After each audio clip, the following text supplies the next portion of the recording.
There is a lot of chit chat about the Campi Flegrei supervolcano. Supervolcano, there is no scientific definition of it. There is a lot of volcanoes around the world. A few of them is out of the Ring of Fire.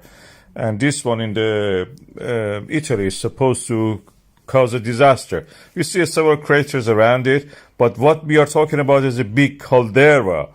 And anybody who believes that this caldera is actually a supervolcano, I don't know what to say, it doesn't know anything about geology.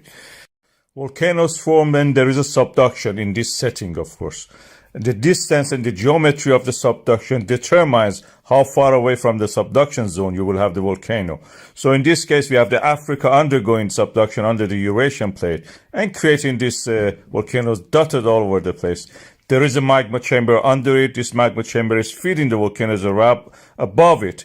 But it doesn't mean that the whole area is a supervolcano. It means the magma chamber is very big and flat. We have terms for it in geological terms. Those nothing to do with it being eruptive sequence. You just have something that is inflates. Then when deflates, you will see this kind of caldera-shaped structures around it. Most of what you see is American jingoism, unfortunately.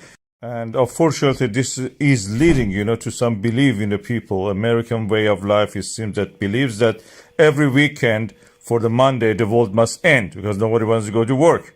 So they have this apocalyptic waiting all the time for them to happen. They wish something to happen, probably finish their misery of the life. I don't understand this. There is no supervolcano here.